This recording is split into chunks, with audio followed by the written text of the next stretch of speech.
너무 오랜만에 드리는 특별 새벽기도입니다. 그렇죠? 이 새벽기도를 통해서 우리가 주님께 주신 은혜를 한없이 누리는, 또 이 어려운 때에 기도 가운데 역사하시는 주님을 더 강력하게 체험하는 우리 모든 성도님 될 수 있기를 주의 이름으로 축복합니다.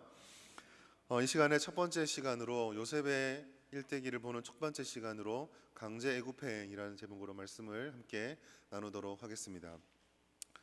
수수께끼나 추리 소설 이런 거 좋아하시나요?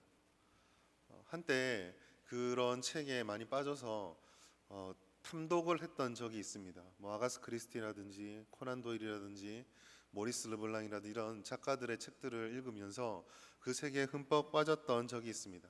실마리가 보이지 않는 듯한 얽히고 설킨 그런 사건들이 어떠한 특별한 재능을 가진 탐정이라든지 주인공에 의해서 실타래가 풀려나가는 것들을 보면서 희열을 느끼고 굉장히 재미있게 보았던 기억이 있습니다.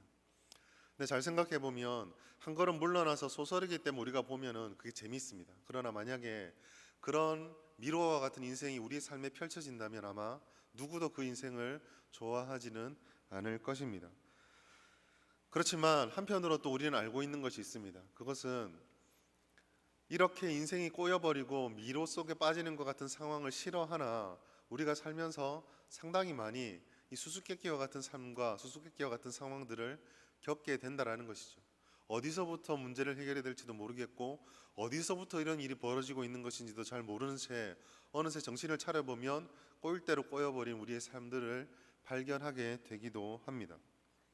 그런 측면에서 보자면 오늘 이번 특세 기간 동안에 살펴보는 요셉이야말로 어떻게 보면 꼬일 대로 꼬인 인생의 전형이다라고 할 수가 있습니다. 이 새벽에 이 요셉의 말씀들을 나눠보면서 하나님께서 얽히고 설킨 실타래 같은 인생들을 어떻게 인도하신지를 살펴보고 우리가 어떤 믿음을 가져야 될지 깨닫게 되는 귀한 시간 될 수 있기를 주님의 이름으로 축복합니다. 첫 번째로 우리가 이 본문의 배경을 좀 살펴볼 필요가 있습니다. 잘 아시겠지만 오늘 본문의 첫 시작은 37장의 시작은 야곱의 이야기가 끝나고 난 다음에 요셉의 이야기가 시작되는 지점입니다. 에서와의 갈등으로 인해서 험난한 인생을 살았던 야곱의 인생이 마무리되어지고 어떻게 보면 야곱은 12명의 형제를 가진 거부가 되는 것으로 좋게 끝났다라고 볼 수도 있습니다. 그러나 이 요셉의 서사는 시작부터 좋은 모습으로 시작되어지지 않습니다. 우리가 잘 알다시피 요셉의 이야기의 첫 이야기는 형제들과 다른 형들과 요셉의 갈등의 장면으로 시작을 하고 있습니다. 야곱의 편애를 받고 있는 요셉을 바라보며 형들은 시기하고 질투하고 미워하게 됩니다. 요셉은 철없는 꿈이하기 때문에 이 형들의 미움을 더욱더 사게 되고 그 미움은 증오로까지 폭력적인 방법으로 풀려고 하는 그런 폭력으로까지 발전을 하게 됩니다. 이런 상황이 요셉의 인생에서 벌어지게 되는 그 첫 번째 시작점이 오늘 우리가 읽고 있는 이 본문의 말씀입니다.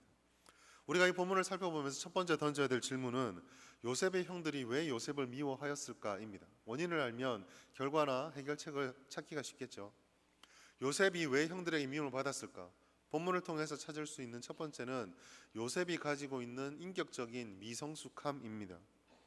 2절 말씀, 오늘 우리가 읽지 않았지만 창세기 37장 2절 말씀 보면 요셉이 그들의 잘못을, 즉 형들의 잘못을 아버지에게 말하더라라는 기록이 있습니다. 아무리 형제지간이라도 혹시나 뭔가 잘못하는 게 있으면 그것을 고치고 개선하기 위해서 우리 형제들이 이러이러한 잘못을 합니다. 아버지 어떻게 하면 좋겠습니까? 라고 이야기하는 것을 잘못되었다라고 말하기는 힘들 것입니다. 그런데 왜 이 부분들이 요셉의 미성숙한 인격을 드러내는 것일까요?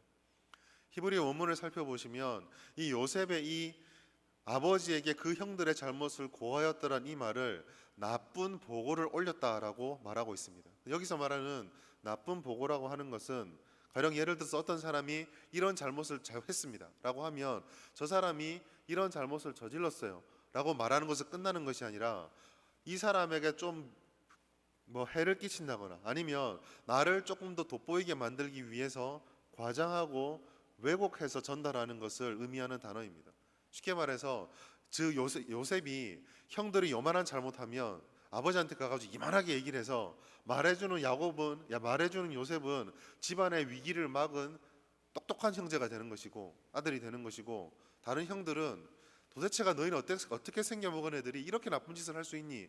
라는 인식이 갈 수 있는 그런 왜곡들을 저질렀다라고 말하고 있습니다. 요셉이 이렇게 미움받게 되는 첫 번째 이유가 요셉의 미성숙함이 있다고 한다면, 이 가정의 가장 큰 문제는 사실 야곱의 편애입니다. 창세기 37장 3절 4절 말씀 함께 보도록 하겠습니다. 제가 읽어드리겠습니다. 요셉은 노년에 얻은 아들이므로 이스라엘이 여러 아들들보다 그를 더 사랑하므로 그를 위하여 채색옷을 지었더니 그의 형들이 아버지가 형들보다 그를 더 사랑함을 보고 그를 미워하여 그에게 편안하게 말할 수 없었더라. 사랑하는 아내 라헬 밑에서, 그리고 노년에 얻은 귀여운 아들이었습니다. 그래서 야곱은 다른 형제들보다 요셉을 더 사랑하였습니다. 그러나 성도 여러분, 이것은 굉장히 큰 비극입니다. 왜 그렇습니까? 부모의 편애가 가정을 어떻게 파괴시키는지를 누구보다 잘 알고 있는 것이 야곱입니다. 자기 아버지 이삭이 에서를 얼마나 좋아했습니까? 그 반대급부로 자기 어머니는 자기를 너무 좋아했죠. 이 편애들 때문에 형제가 그냥 미워하는 것이 아니라 서로 죽이네 살리네라는 세월을 20년이 넘도록 보내는 것을 야곱은 경험을 하였습니다. 이 형제 간의 갈등을 뼈저리게 경험한 야곱이 지금 자기의 자녀들에게 자기 아버지가 자신에게 저질렀던 것과 똑같은 실수를 또 하고 있는 것입니다. 자기가 그토록 편애 때문에 고생을 진탕했으면 자기 자녀들에게는 안 해야 할 것인데 똑같은 일을 하고 있다는 것이죠. 아마도 형들은 이러한 야곱의 편애 때문에 큰 상처를 받았을 것입니다. 우리가 자녀들을 키우다 보면 자녀들 야단칠 때가 있죠. 야단칠 때마다 그 자녀들이 가장 많이 하는 말들 중에 하나가 무엇입니까? 형들한테는 왜 그러고 나한테는 왜 그러고, 뭐 이런 비교하는 이야기들을 많이 하지 않습니까? 그런데 야곱의 편애는 그냥 우리가 볼 때 야곱이 편애를 하는구나, 이 정도가 아니었습니다. 성경에서는 야곱이 요셉을 편애한 사실을 채색옷을 입혔다라고 말씀을 하고 있습니다. 이 요셉의 인생을 이해할 때 몇 가지 중요한 단어들이 있는데 그 중에 하나가 이 옷입니다. 두 가지 단어를 미리 말씀을 드리자면, 요셉의 인생을 이해할 때 재미있게 볼 수 있는 방법은 하나는 옷이고 다른 하나는 꿈입니다. 자, 채색옷을 지어 입혔다, 이게 무슨 말일까요? 채색옷은 죄송합니다. 채색옷은 당시에 어떤 권세나 권력을 가진 자들이 그 권력을 승계할 자들을 표시하기 위해서 좀 구별되게 입혔던 옷 중에 하나라는 학자들의 연구가 있습니다. 쉽게 말해서 일반적으로 다른 형제들이 입는 옷과 분명히 뭔가 다른 옷을 입혔다라는 것이죠. 우리식으로 표현하자면 얼마 전에 설날이 있었는데 다른 형제들한테는 큰형 입는 거 둘째 형이 있고, 둘째 형이 입는 거 셋째 형이 있고, 큰형은 아빠 거 입고 이렇게 입혔는데 요셉만 새 옷 입힌 겁니다. 이런 상황이 되어버린 것이죠. 더군다나 이와 같은 옷이 어떤 권세자들의 승계자에게 주는 옷이라는 이미지가 있다고 한다면 형들은 불안했을 것입니다. 저 녀석이 우리보다 더 많은 재산을 가질 수도 있고, 저 녀석이 우리보다 더 많은 걸 누릴 수 있겠구나, 이런 생각을 하게 만들었던 것이죠. 또한 이 옷은, 채색옷은 색깔만 구별되는 것이 아니라 모양도 좀 달랐습니다. 소매가 길고 다리 기장이 굉장히 길었습니다. 무슨 말입니까? 형들이 일하기 위해서 팔을 걷어붙이고 짧은 옷을 입을 때 요셉은 전혀 노동에 어울리지 않는 그런 옷을 입고 있었다는 것이죠. 상상을 해보십시오. 밖에 나가서 일을 하는 형들 사이를 그 채색 옷을 입고 미친 듯이 뛰어다니는 요셉이 형들이 하나 실수한 거를 딱 보면 그 옷을 휘날리며 아버지한테 달려갑니다. 아빠! 그 세월을 보면서 어떻게 형들이 요셉한테 좋은 감정이 있을 수가 있었겠습니까? 이와 같이 여러모로 편애를 받았던 요셉을 바라보면서 형들은 마음이 편하지 못했습니다. 이 상황이 어디까지 악화됐냐라고 하냐면 다음 구절에서 잘 알 수 있습니다. 형들은 그에게 편안하게 말할 수 없었더라라고 말하고 있습니다. 이게 무슨 말일까요? 직역하면은 형들은 요셉에게 샬롬을 말하지 않았다. 무슨 말이죠? 이스라엘 사람들의 가장 기본적인 인사인 샬롬을 하지 않았다. 즉 형제는요, 요셉을 바라보면 인사조차 하지 않았던 겁니다. 한 집에서 살면서. 이처럼 이 3장 37장 1절부터 쭉 이어지는 요셉의 가족의 기록은 첫 절부터 시작해서 계속 그 갈등이 증폭되어져 가고 있습니다. 미워하고 싫어하게 되는 것이죠. 자, 그럼 두 번째로 살펴볼 것은 이와 같은 갈등이 증폭됐다고 해서 과연 형들이 요셉을 죽일 이게 과연 말이 되는 상황이냐라는 점입니다. 단지 고자질 좀 한다고, 고자질할 때 좀 꾸민다고 해서 그렇게까지 악한 일을 하게 되었을까? 이 악화된 관계의 결정적인 계기를 마련한 것은 요셉의 일생을 이해하는 데 있어서 두 번째 중요한 단어인 꿈 때문입니다. 창세기 37장 19절에서 20절까지 말씀입니다.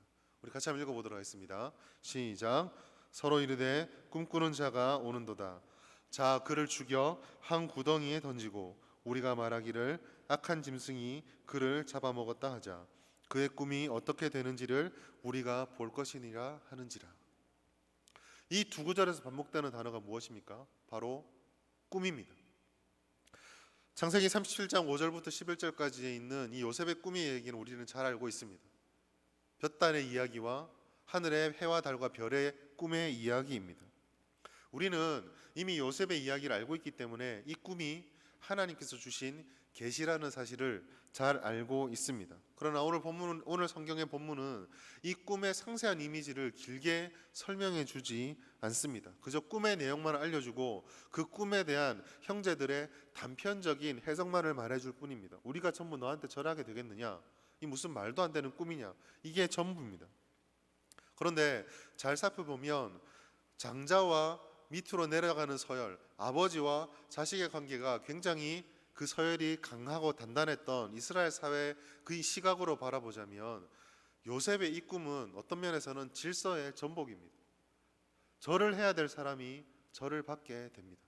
그것만 해도 큰데 그렇게 절을 받아야 될 사람이 정말 미워하는 사람인 거예요. 어떻게 이것이 형제들이 가지고 있는 불만이었습니다. 더군다나 그렇게 절을 받게 될 것이다 말한 요셉은 실제로 채색 옷을 입고 뛰어다니고 있거든요. 그들은 요셉의 이야기를 듣고 드디어 폭발합니다.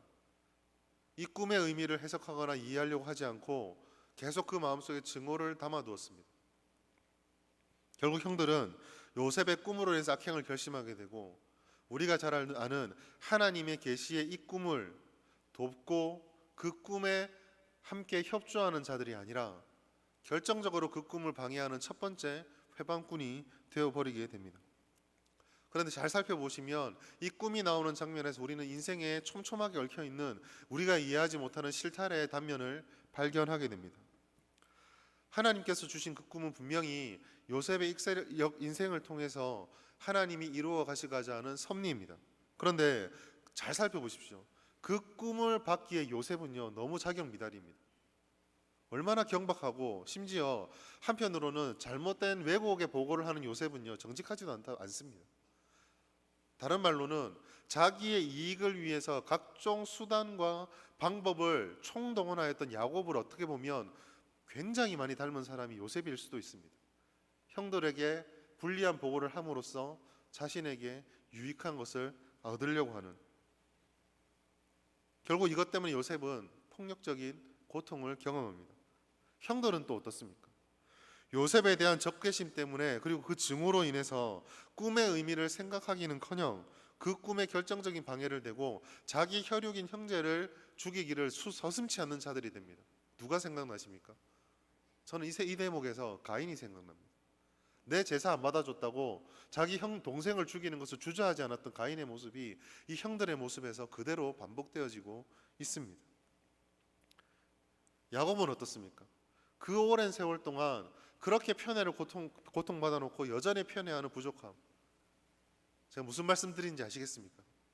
하나님의 섭리라고 말하는 이 소중한 꿈이요, 이 야곱의 집에 요셉에게 형들에게는 전혀 어울리지가 않습니다.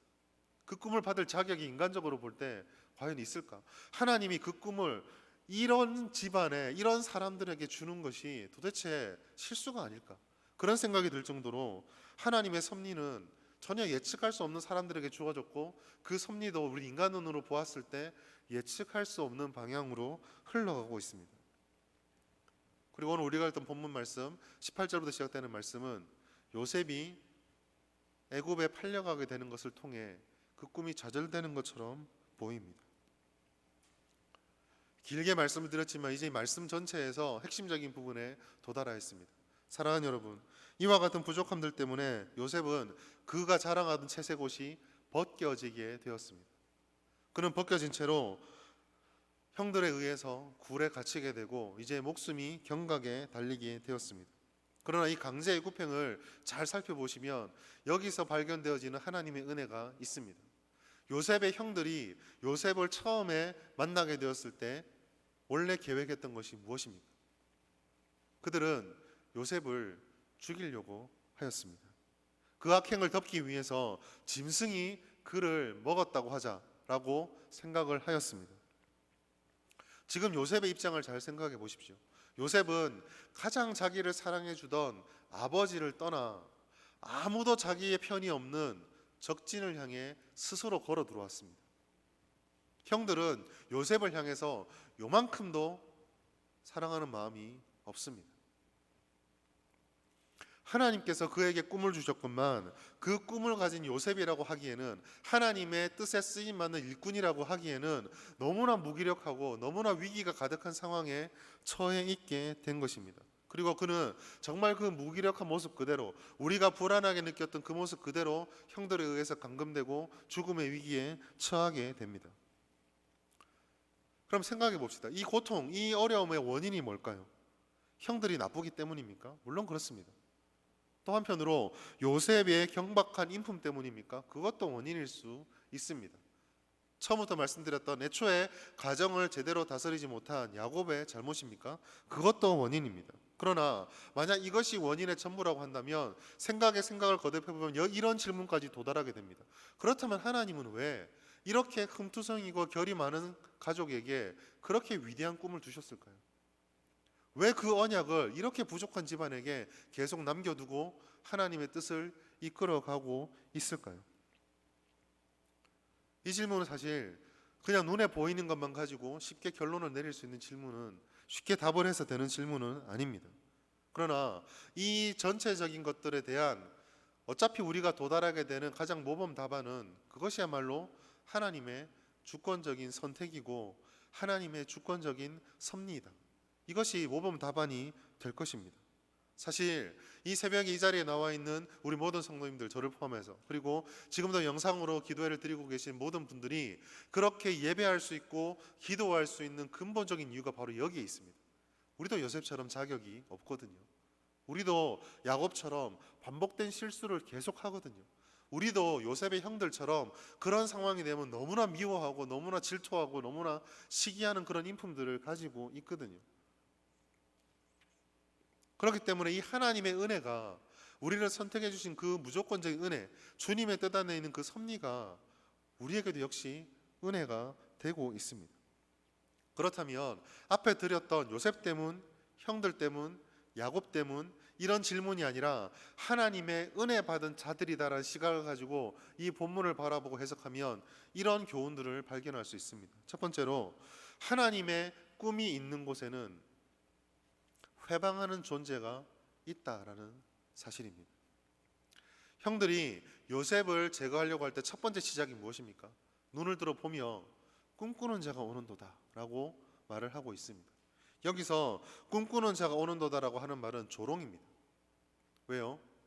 싫어했잖아요. 그 꿈을 좋아하는 사람들이 아니거든요.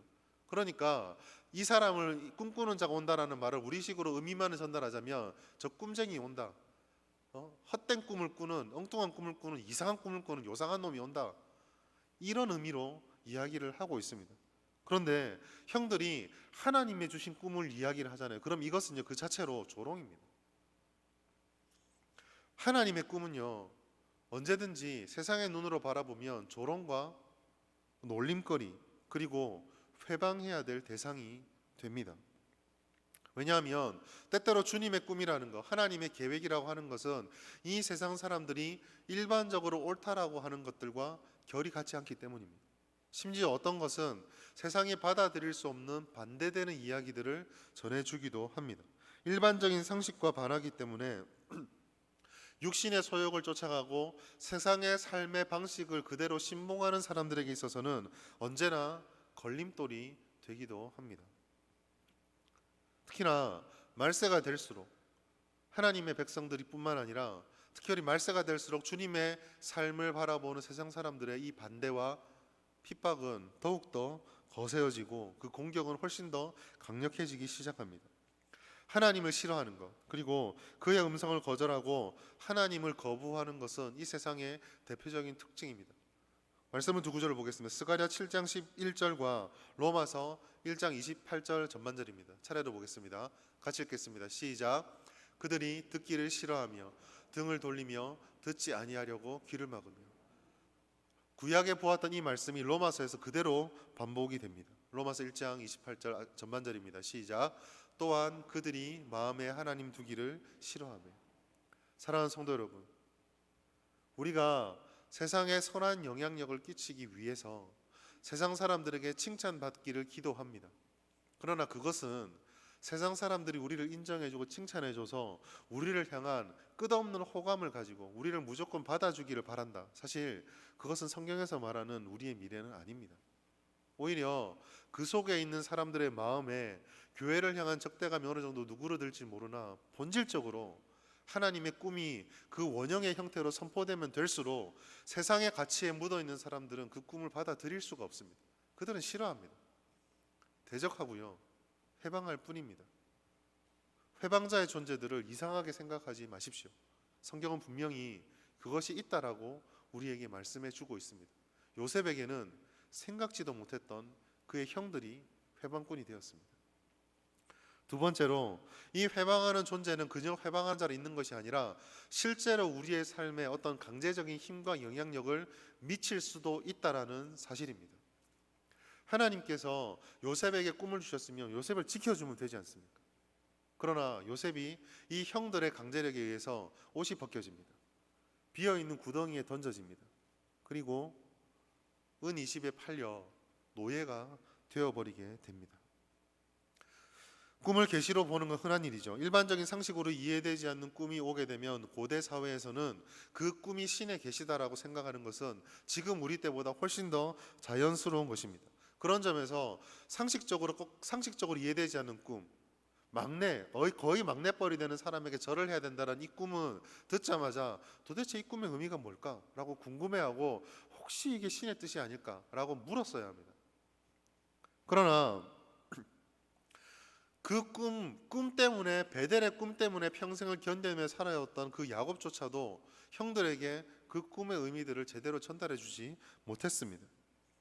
질투와 증오로 눈이 멀어버렸던 형들은 그 꿈의 의미를 묻기는커녕 그냥 기분이 나빴어요. 저 인간을 저대로 살려두면 안 되겠다. 그게 전부였습니다. 이들은 전혀 뜻밖의 회방꾼입니다.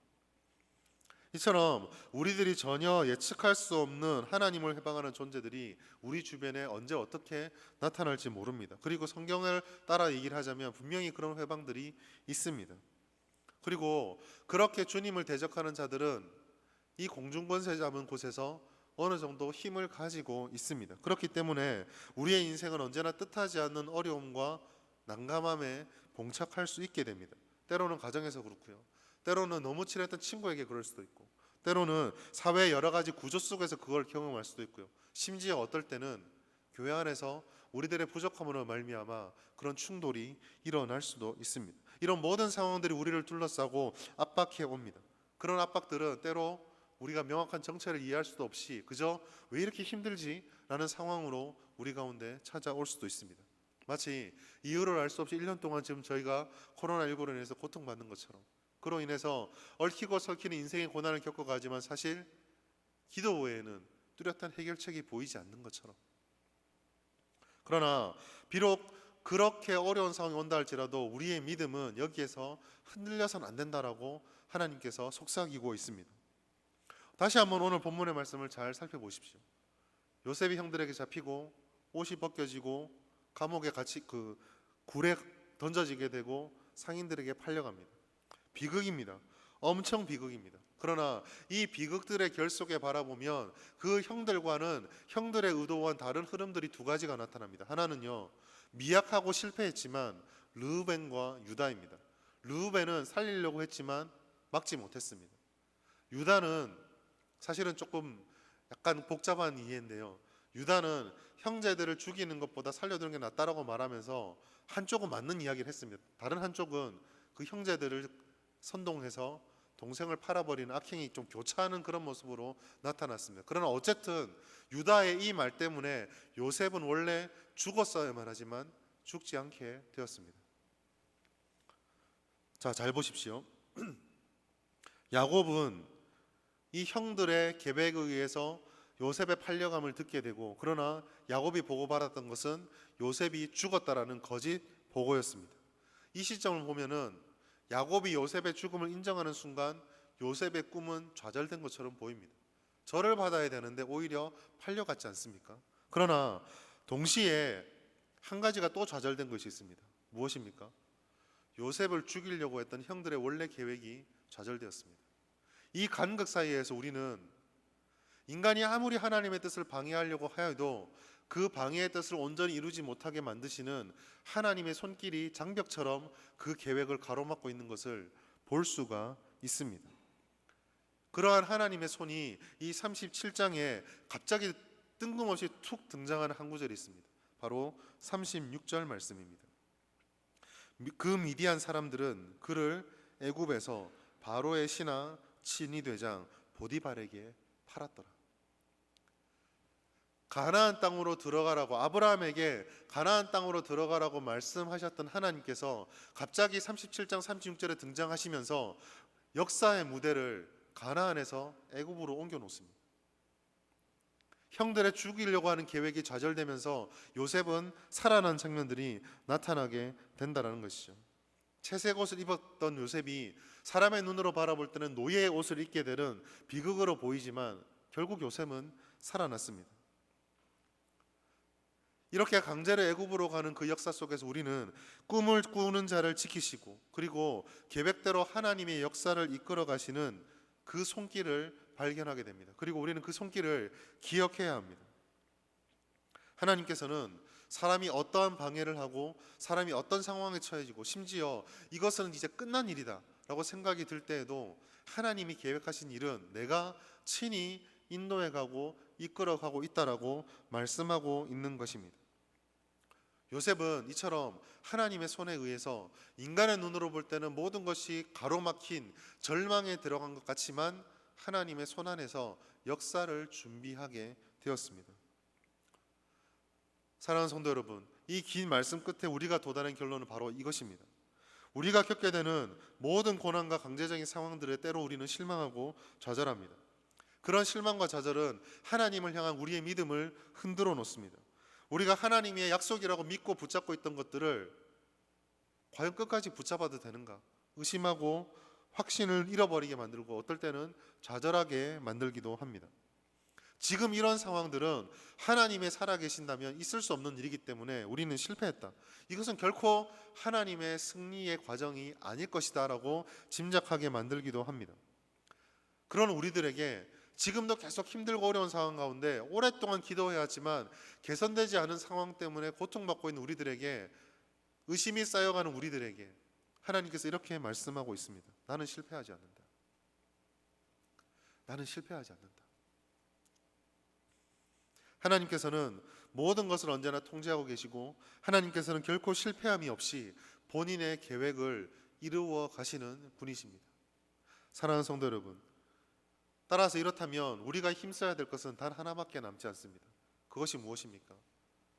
우리가 우리 마음속에 가지고 있는 그 믿음, 그 믿음을 어떤 상황, 어떤 여건이 온다 할지라도 잃어버리지 않도록 최선을 다하고 지키는 것입니다. 우리의 눈이 보이지 않는다고, 보지 못한다고 해서, 우리가 깨닫지 못한다고 해서, 우리가 느끼지 못하고 체감하지 못한다고 해서 하나님의 역사가 멈춘 것은 아닙니다. 하나님은 모든 불가능한 것을 그의 능력으로 가능하게 바꾸십니다. 하나님을 알고 그의 섭리를 믿으면 이해할 수 없는 상황에서도 주님이 역사하신다는 확신을 가지고 버텨내고 이겨낼 수 있습니다. 상황이 개선될 것 같다라는 소망 때문이 아니라 이 상황도 하나님을 이길 수 없다라는 그 믿음이 궁극적으로 우리를 버텨낼 수 있게 만들어 준다라는 것입니다. 하나님은 실패하지 않는 계획을 가지고 계십니다. 사랑하는 성도 여러분, 지금 힘들고 어렵고 답답하십니까? 요셉처럼 강제력에 의해서 사방이 우겨쌈을 당한 것 같습니까? 답을 찾지 못해서 어찌할 줄을 몰라 마음이 무너져 내리고 계십니까? 사랑하는 성도 여러분, 10명의 형들로부터 요셉을 구출하신 하나님이십니다.